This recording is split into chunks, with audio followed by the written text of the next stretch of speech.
Welcome back to Wild Speculations. I'm Daniel. I'm Scott. This week we talk about Critical Role Campaign 2, Episode 92, Home is Where the Heart Is. Yes. Good episode. Very good.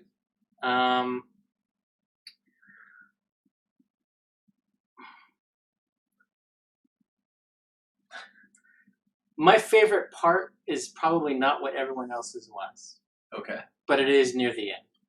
Gotcha. But I did want to make an observation. All right. To start with. And normally we don't talk about the intro or the announcements and stuff. It's very rare that we do. Yeah. And today I wanted to touch on it a little bit. Okay. In that when Matt made the joke about Sam. Is that how you keep him so big? Yeah. And everyone at the table reacted it like, whoa! And I was a little sad for Matt because it sort of reinforces that separation that sometimes will happen between a DM and their players. Yeah. Where the DM is not allowed to engage in the same kind of ribbing and joking around that the others are. Yeah, at times. And largely it's because you don't want favoritism or anything like that to happen. But yeah, I was a little saddened at that when it happened. But Not starts telling the story again. Pick up after the failed spell. Yeah. Not retells the story, hitting the highlights, clarifying some things for Ashley, Yasha, who was not there. Right. And then re-clarifying for Bo, who was not listening.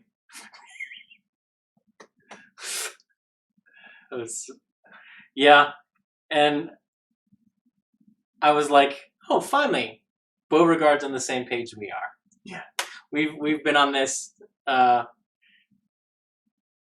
since, well, really the beginning. Yeah. Once we found out where Bo was from and that her dad... Yeah. When we first found out that they were near each other, we said their backstories were going to be related. Yeah. And when they both mentioned, back then we speculated it was the same person or part of a coven. Right. Yeah. And I loved Travis's... It's really hard to hear on this side of the table sometimes.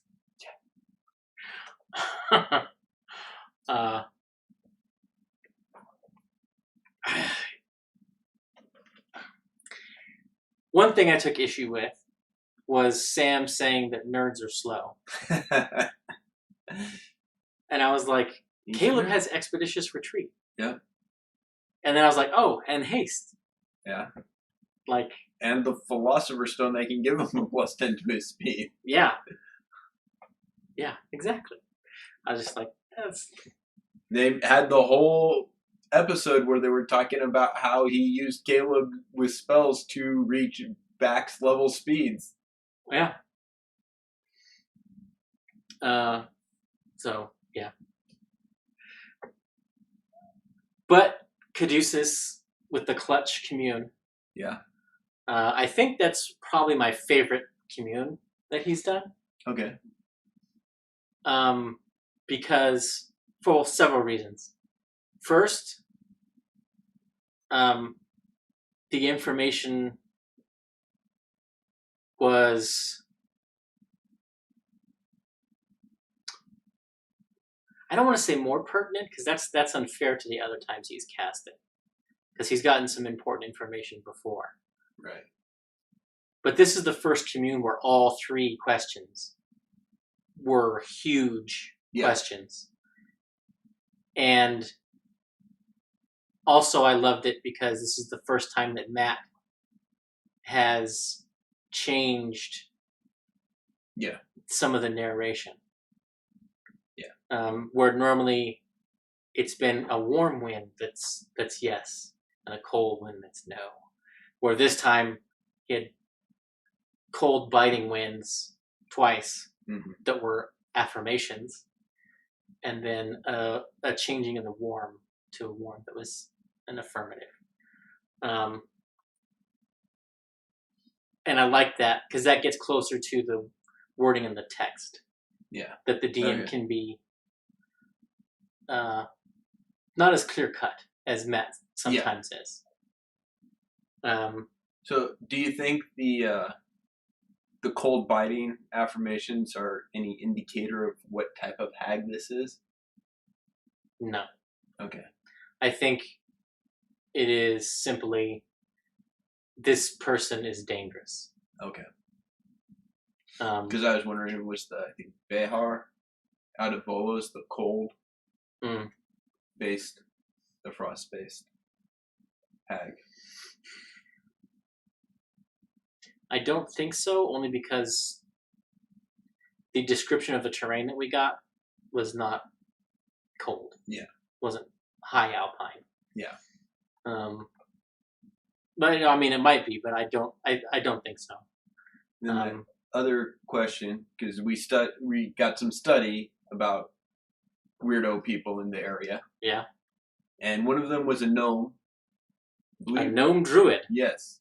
Now, in the books, it talks about covens. We mentioned covens, and it says that sometimes they'll pull someone who isn't a hag, but another spellcaster that's aligned with them to fill out the coven when there isn't enough.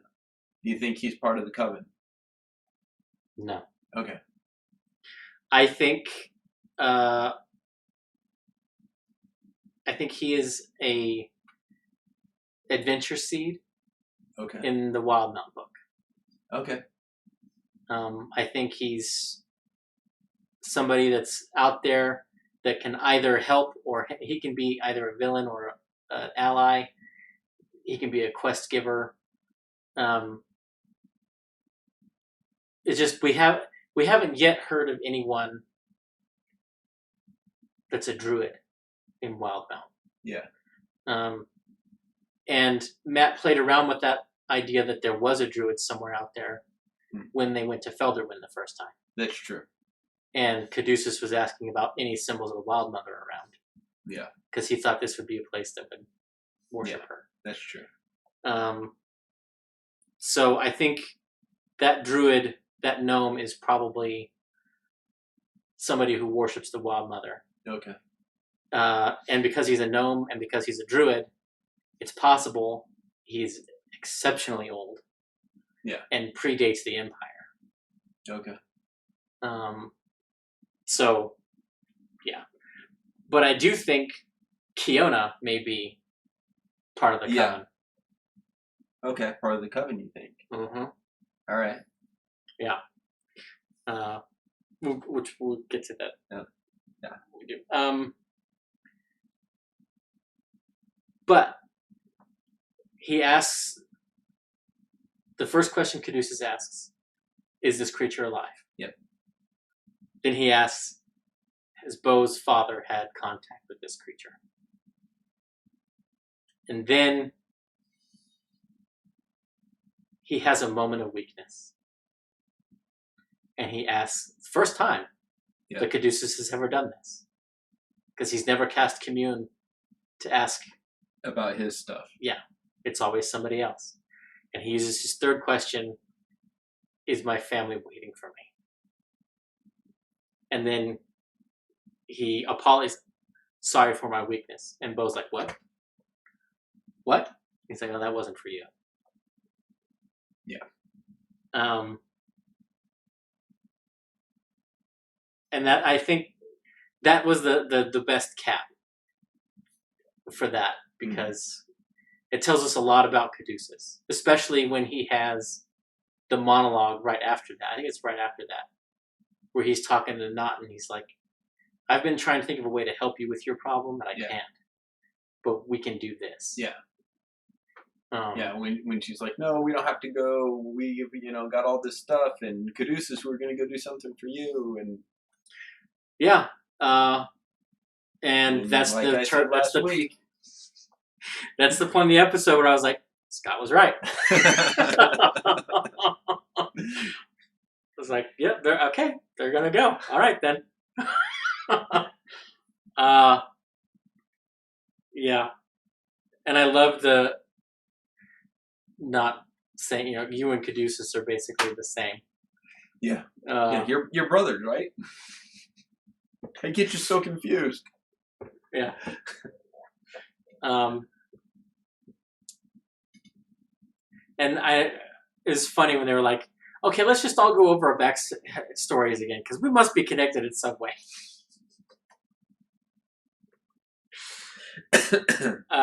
And I was like, well, yeah, we've been talking about that. Mm-hmm.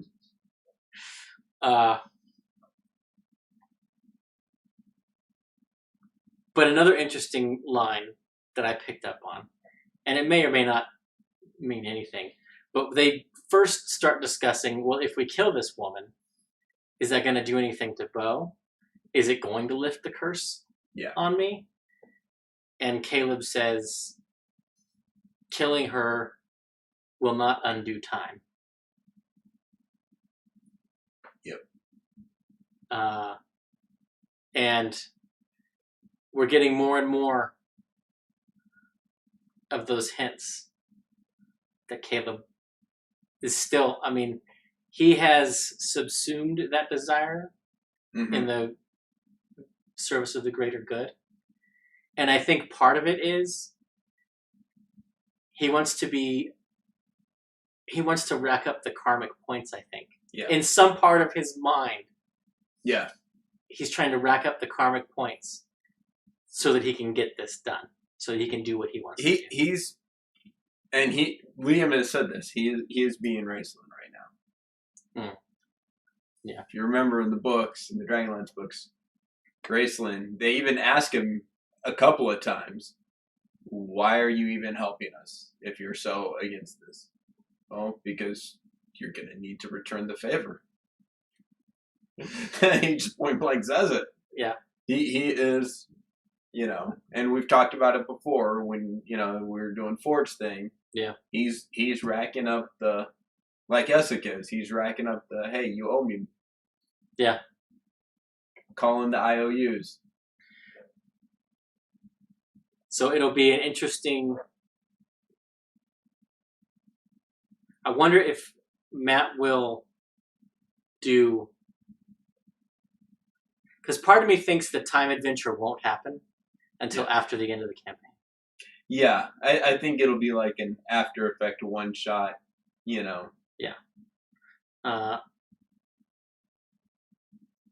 But I could be wrong. Yeah. But it will be. I don't know if Caleb will actually ask them to go back in time with him. Yeah. Because they are too large an element of chaos for him to bring back. This is a surgical mission. Yeah. The Mighty Nine like to step on a lot of butterflies, is all I'm saying.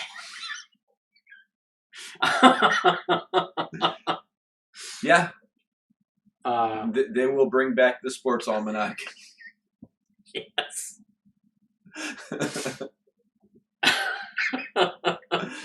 Especially not. Yes. But they go to Zadash. Mm-hmm. And Matt points out to them they have the library that they can use. And so they decide we're going to do that. Yep. And they read about Ishani, the prison sage. Yep. So, here's my question for you. Is she who healed Caleb? I think so. That was where my brain leapt to when I heard prison sage. Okay. Yeah.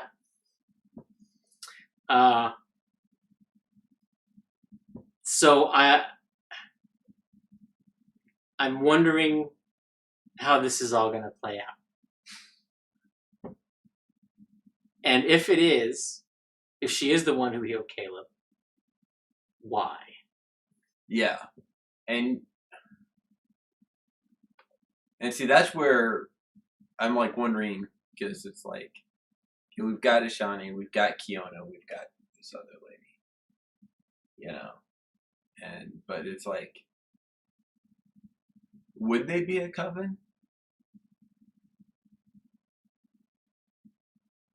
Because it doesn't seem like they're aligned in their processes.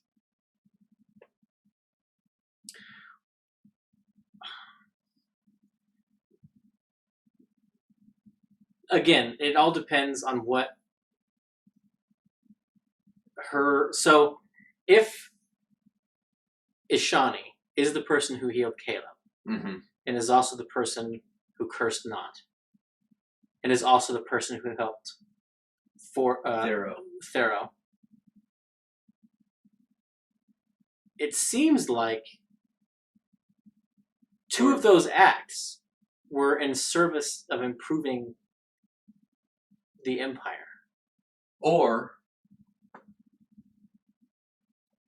since we're dealing with time and all this, are all three of those acts to put these three people on the path to becoming part of the Mighty Nine?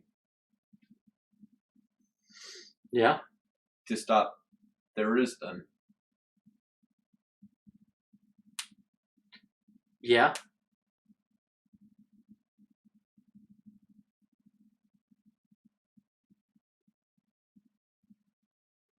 And she's been active for 50 years. Supposedly.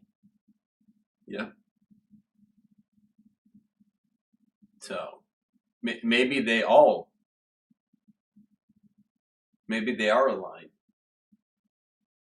Stretch. But what? Well, I have an even further stretch. Okay. What if Ishani knows of Artagon? Because hags,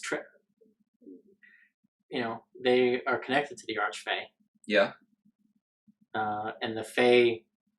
And if she is pulling these strings to put everyone together, what if she turned the Traveler on to Jester? Yeah. Yeah. I mean, it's possible. It'd be a hell of a plot twist, you know.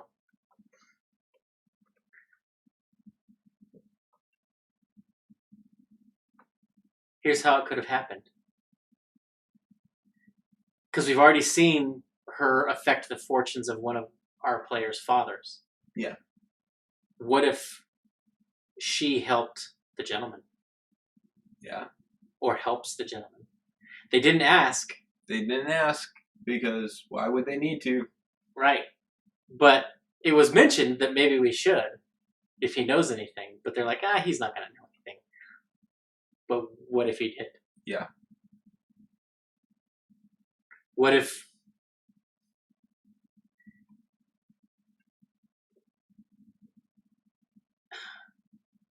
So he said that he got too in trouble with the law, and that's why he had to leave. But what if that's only half the story? Yeah. That the other half is he was afraid she was going to come after him. Yeah. And to go after her, he moved into the Empire. That he was chasing her. Could be.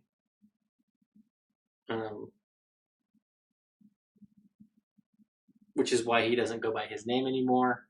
He's left all that behind. Yeah. He has layers and layers of security. He takes blood from people.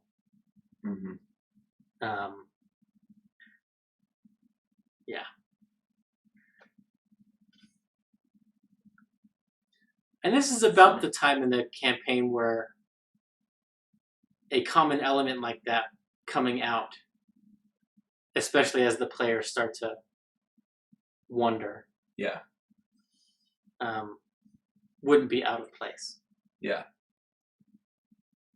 I mean, it is a stretch, but I like it. Yeah. But they use that information to scry on her. Yes. And here's why I say that Kiona could be a member of the Coven. And Matt says, as he's describing her, he says, like Kiona. Yeah. Where previously he had just sort of let his descriptions of her hang and be creepy and stuff. Okay. I think in that narration, in that description, he more solidly connects the two. Okay.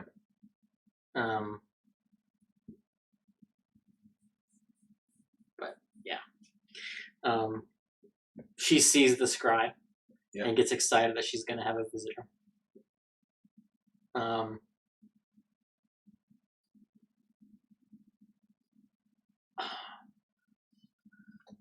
Because Matt has been playing in the gray area this campaign. Yeah. And traditionally hags are evil beings. Yeah. That extract a price. We haven't yet seen that from this one. And Kiona, if she is a hag, was our first introduction to them for the Mighty Nine. And she was very helpful, and they liked her quite a bit. And if Ishari is the one who helped Caleb, then confronting her is going to... It's not going to be a simple dust-up. No. Although, I don't think it was, because Liam didn't react to the description. And Jester even did the disguise self. Yeah, but hags can disguise themselves. It's true. I mean, Kiona doesn't look like your bog standard hag. Forgive the pun. Yeah. I mean, that's true, but he had never seen her before. Hasn't seen her since. Doesn't know where she went. That's true.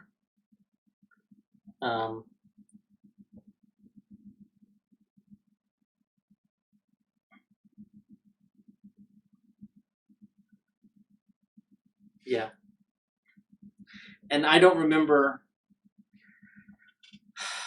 Have they ever discussed the timeline of Caleb breaking out and meeting Nott? I don't think it was an extensively long time. It was 6 months before the campaign began that they had been together.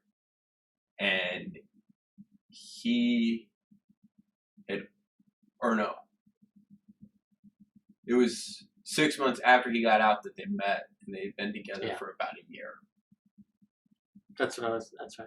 Okay. Something like that. Yeah. They did mention it just in passing once.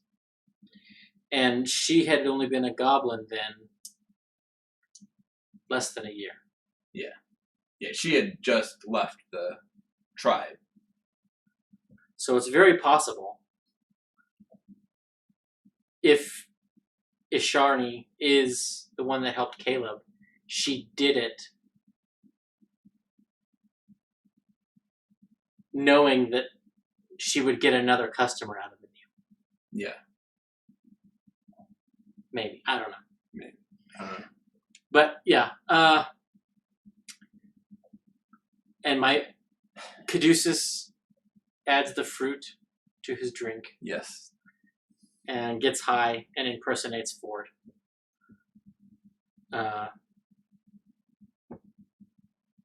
One of my favorite Taliesin scenes, I think, in recent memory. He had a good episode. Yeah. This last week.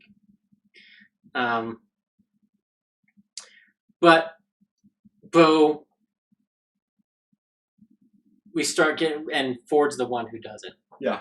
Gets a little bit of Bo's father issues. And is the first to mention to her about second chances. Yeah. And I think Bo doesn't have this openness if she hasn't been traveling with the Mighty Nine. Yeah. A girl who has stories and legends of a father that she wants to meet, who her mother still loves despite being abandoned, and an orphan who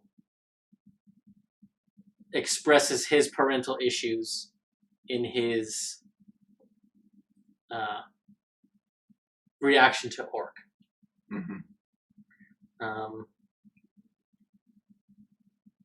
And his admission that he files his teeth early on. Yeah.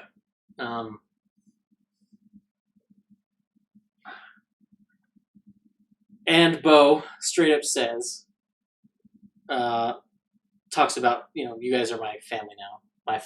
Our found family. Yeah. So that makes part 2. Because campaign 1 was very much about that. Yeah. And now we have that in campaign 2. Yeah. Do we see that again in campaign 3? Yeah, I mean, to a degree. I mean, especially when you're playing a long campaign, your party does become a found family. Yeah. I guess I kind of hope not, though, personally. And I know... I mean, if you spend that long traveling and adventuring with someone, yeah, you're going to consider them like family. Oh, I don't argue. I'm not saying it doesn't make any sense. I'm just saying...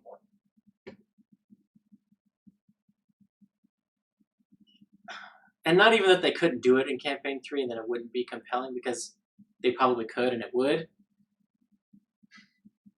But I hope that that's not the case in campaign 3. Okay.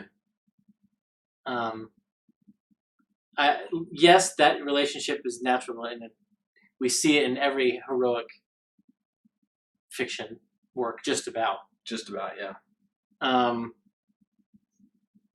But I don't know. But it's such a huge part of how they all met. Yeah. It's such a foundational thing with any group that starts playing together. It's the same thing at the table. Yeah.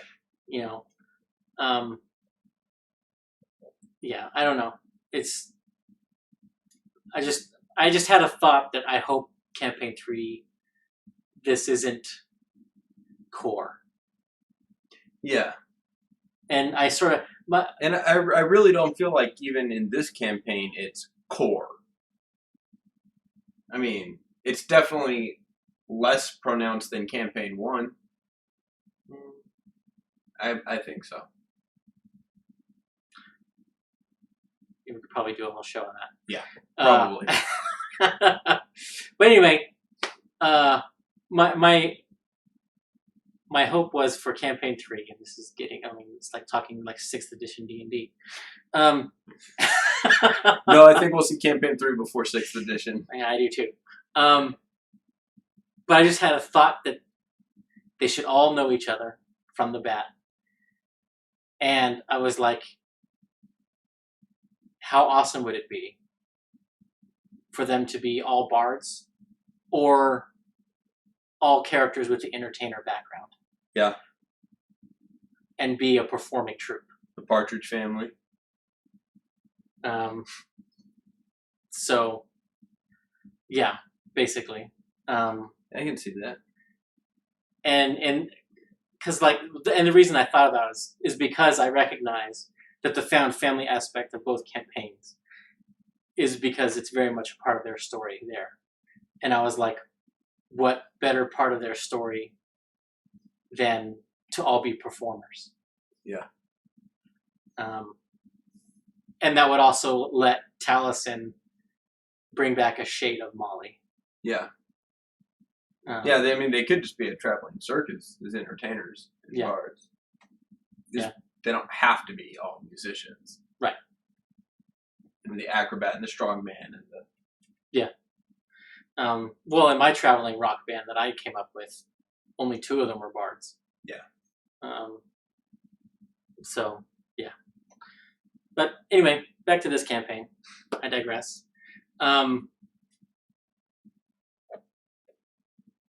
And I don't even... So in my notes, I have Bo equals Gerald. Yeah.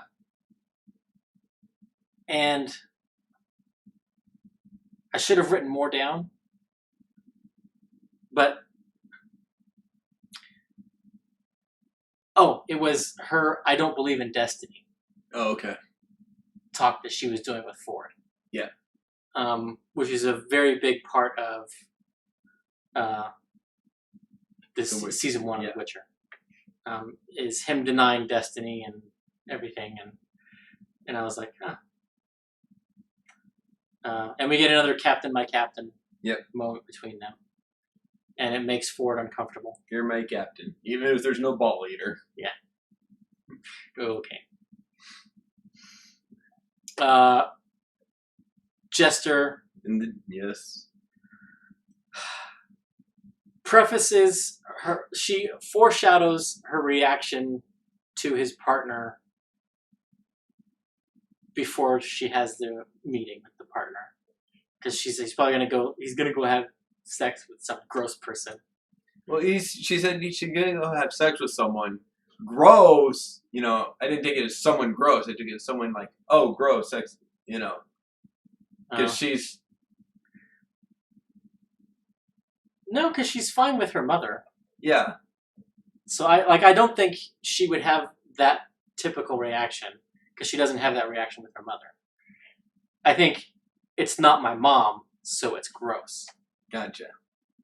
But yeah, and she paints a ruby. Yep. And leaves it for him. Which leads to Bo becoming obsessed with the letter and wanting to read it. Yep. So much so that she pays a guy 50 gold for it. Captain Milfraud. Is she going to try to recreate the seal? Reuse the letter?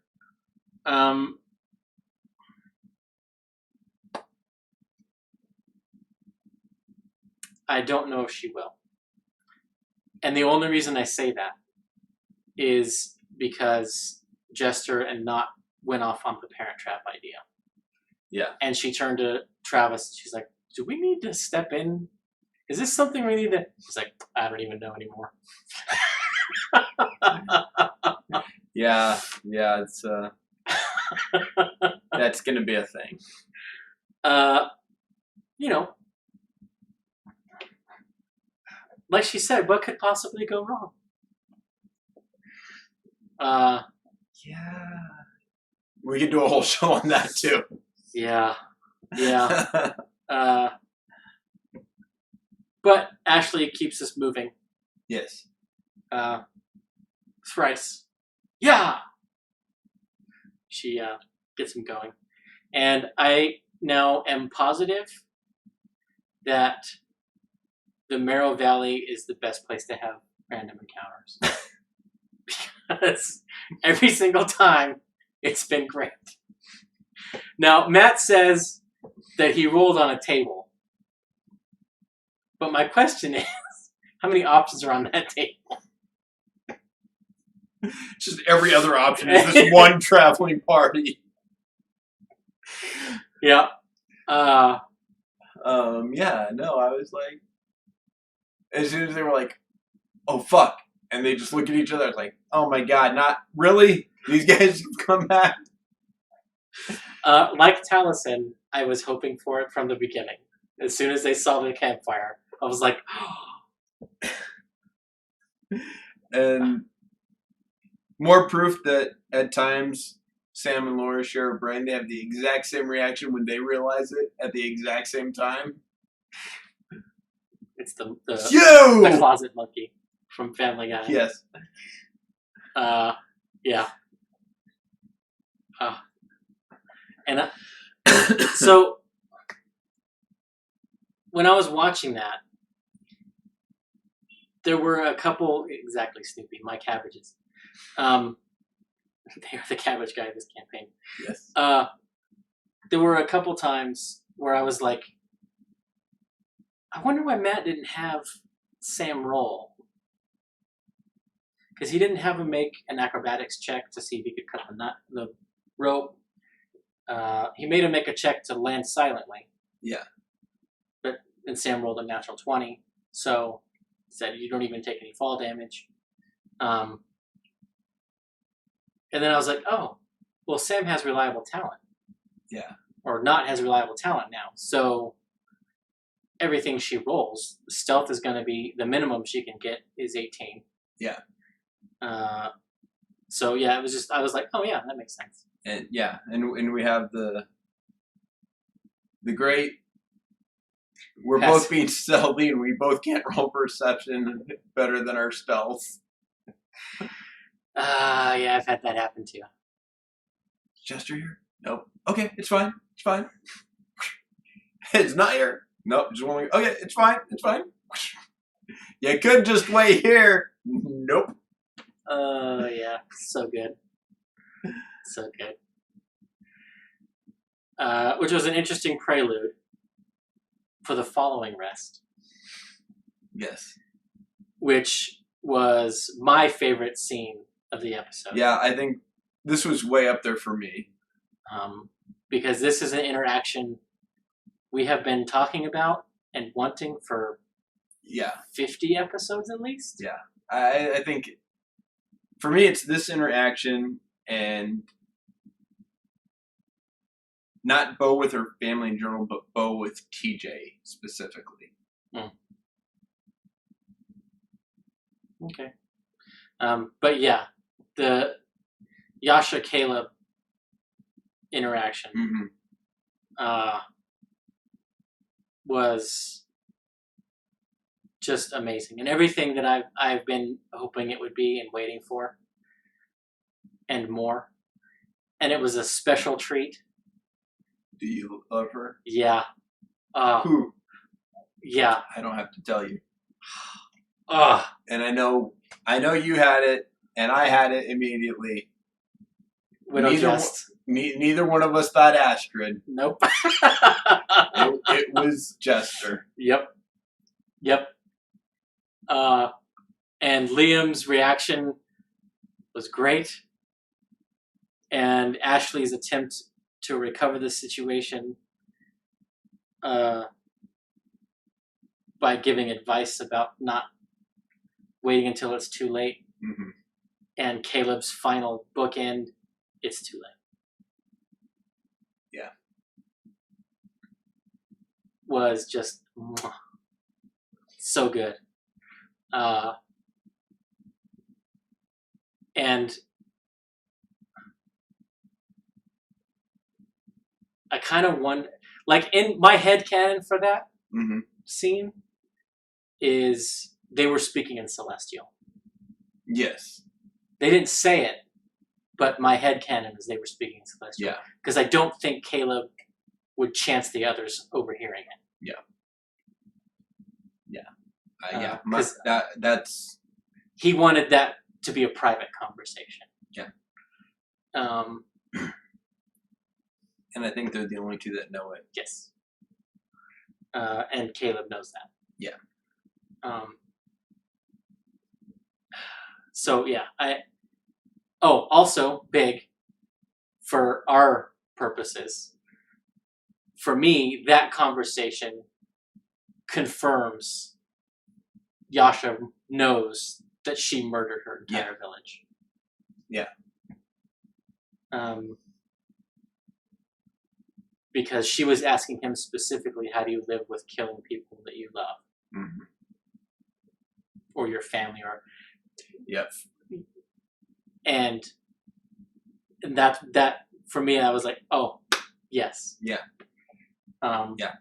We haven't had it spelled out for us. We haven't seen evidence of it. She hasn't gone to the scene of the crime, as it were, yet.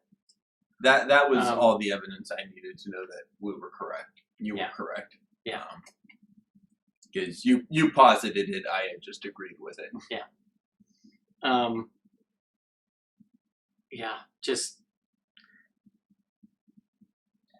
That scene was my favorite. Of the whole episode. So much so that I wanted to put Ashley as my MVP. And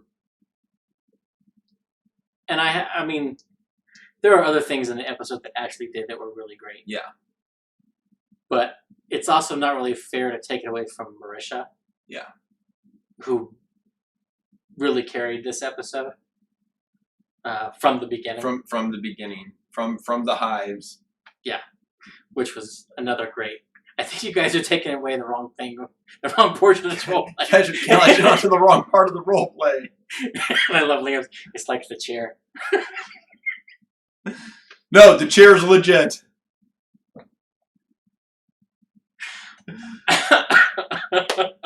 Yes. Yeah, so they get home and there's a new helper at the house. Well, one thing I wanted to mention before we get to the house. Jester says as much. We can just go there. I have a spell. Yeah. And there's a debate on whether Find the Path is good or not. And whether or not it should be a 6th level spell. I think that's the discussion to be had. Yeah. But she says, we can just go there. We don't need to talk to your dad. We don't need to go to the goblins. We know who it is. We know I can have a spell to take us there. Boom. And Bo doesn't take the chance to skip over her father. Yeah. And because I think that's significant, and it's probably something that not everyone would have realized. Yeah. Because the episode starts with Bo going, I do not, nope. Well, even then she's torn. She's like, I don't want to, we need to, I don't want to. And I think what put her over the edge is because right before she says, fuck it, we're going, even though, Jester says Fort's going to make the decision. Yeah. Right before she says it, Caduceus says, well, what if there's information? We were going to go there to get more information on this, so we're prepared. Yeah. And being the Cobalt Soul, being the growth we've seen, the library research. Yeah. And I think she's like, and I think Marisha was like, well, I can't really put it off any longer as Marisha, because even if we go straight to the hag, I think it was going to turn around to where they'd have to come back to the house anyway. Yeah. So just get it out of the way and get on with the game. Yeah. And we still don't know what the Laughing Hand was doing there. No. So maybe they'll pick up that thread on the way back through. Yeah. So, yeah, we'll see. But yes, Bo with her mom and her brother. Yeah. And Matt playing a 2-year-old. Yeah, and it was obvious in the way he's like, wait, a sister? He'd never been told he had a sister. And we find out the timeline. Oh, yeah. Bo asked her mom flat out, did you know you were pregnant when you sent me away? Yeah. And the silence answer, Yeah. Kind of makes me wonder if she thought about punching her mom in the throat to make her tell the truth. Because she can do that. She can.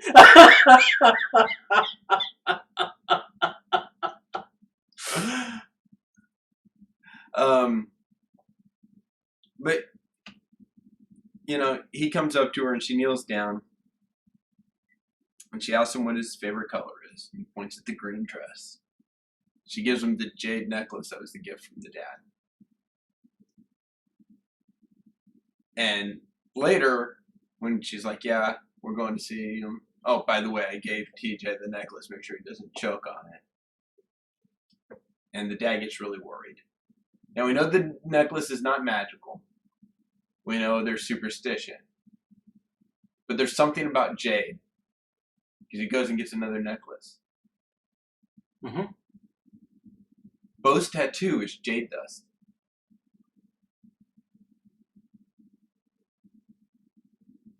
Mm. Is that going to come into play? Is there something about jade? Well, jade has, in several cultures, has mystical properties. Yes, and protective ones. Yeah. it's possible the hag has some sort of ban against Jade. Yeah.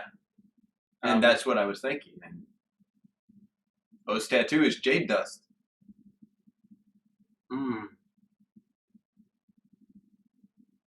I had forgotten that. But he does give her another necklace. Yes, mom's apparently, necklace. Yeah.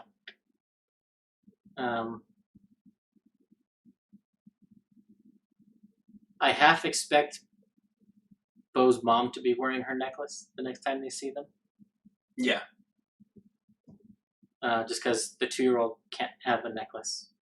And if he had a jade necklace made for her, he's going to want her to be wearing jade. Yeah. So, and not got some jade on the way out. Yep. And if there is some kind of bane with Jade, did he just open the house up to a visit? Did not just open the house by taking... No, I imagine it's all over the place. Okay. I'm just thinking of the one by the door. Yeah, I don't think so. But yeah,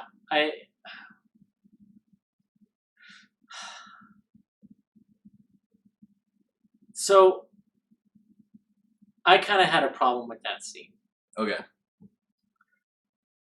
And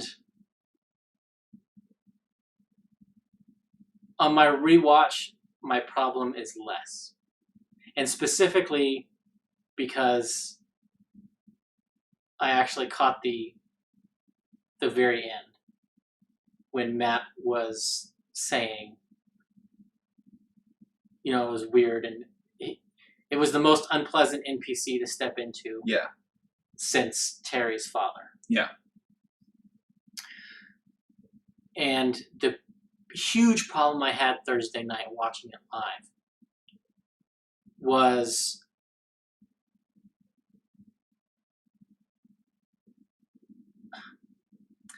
the impression that I had of Bo's father from Bo's telling. Mm-hmm. And Matt definitely has more information than we do. Right. And we certainly are getting a colored view of the man. Mm-hmm. Was that he was kind of a villain. Yeah.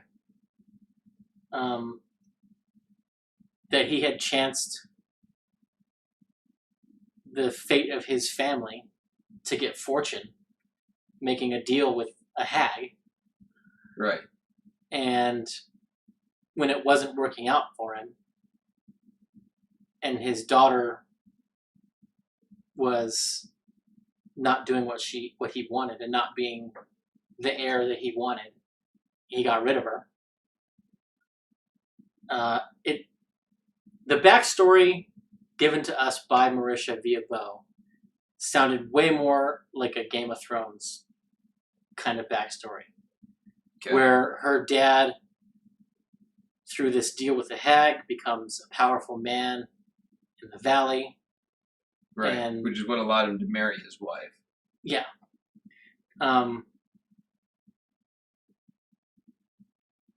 Who was demure. Mm-hmm. And probably from Bo's perspective, was probably sold to her dad. Yeah. That's probably how she feels about it. Yeah. And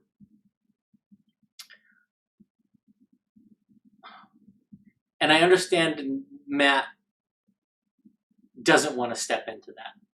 Yeah. Like, after my rewatch and paying a closer attention to the end, the wind down, I realized that's why he didn't go that way. I think Matt either talked to Marisha or he took what she gave him and read into it and said, okay,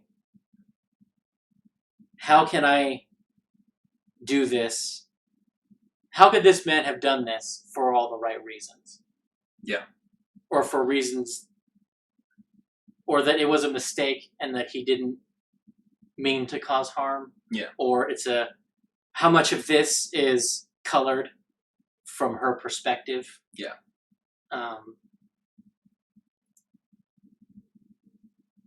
Because just like with the twins in Campaign 1 and their father, it seemed like what they were expecting in the interactions when they went to Sengorn is not what Matt gave them. Yeah. And it's because he didn't want to roleplay the elf who abandoned his kids because they were not pureblood. Yeah.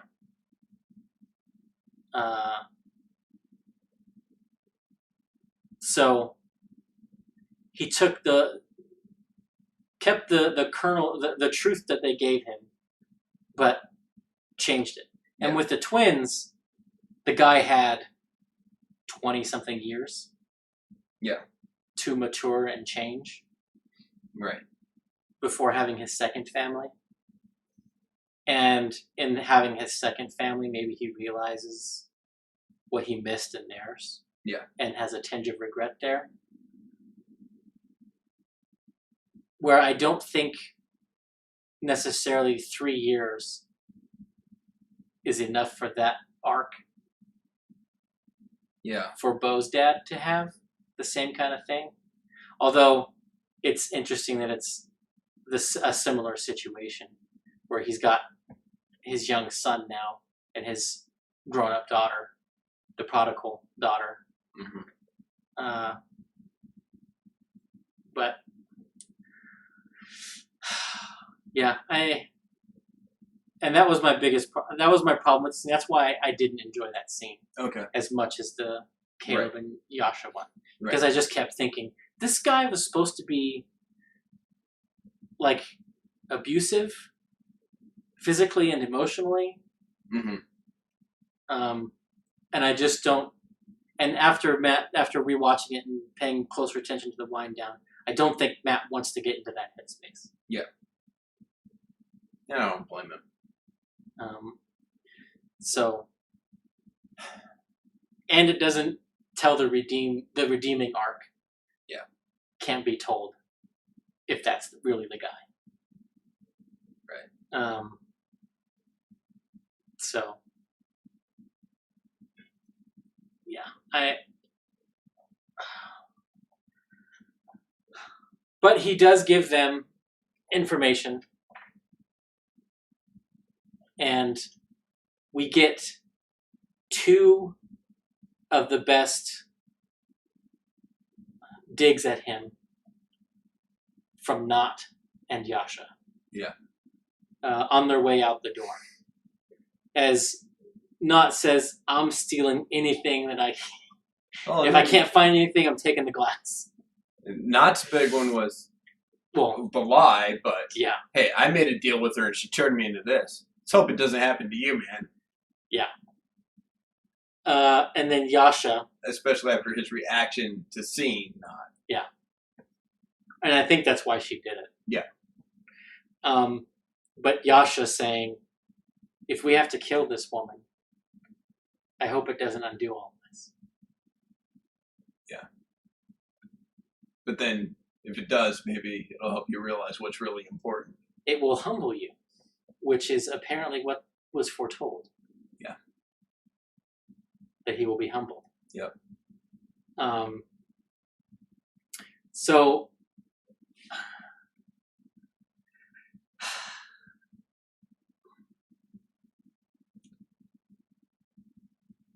do you think, well, the potential for combat is there. They think they're going to fight. We've talked about how it's possible they will not be fighting. Do you think it's going to, how do you think it's going to play out?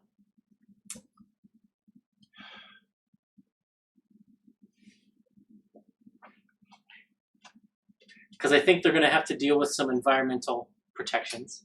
that the hag has around her lair. My guess is they may be trials of the worthy, trying to test people. Yeah. To gauge their worth, whether or not they're worthy of either being able to pay her price or worthy of her help. Yeah.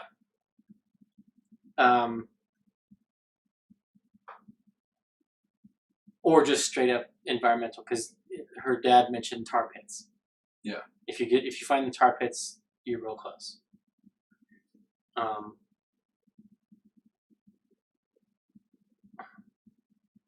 But part of me, I think it'll end up being a fight. I think it would be a neat plot twist if it's something where they don't have to fight. But I'm not sure that's going to happen. Well, do you think they go in and kick the door down, beat the hell out of her to within an inch of her life? No. And then force her to... No, they go in demanding facts, what's going on, how do we change her back? And she, refuses. See, or offers them to do, for a price. Yeah. If they go in and talk, then it becomes a negotiation. Yeah. And she sends them on a quest for something.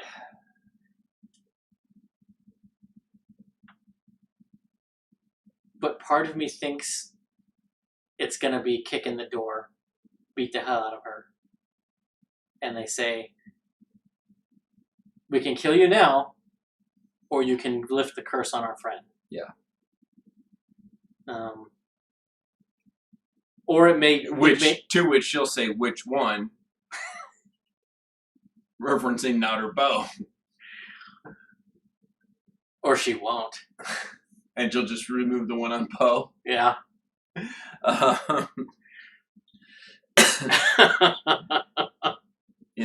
The other option is if we are right and she was seeing the future and wanting to put people, them together.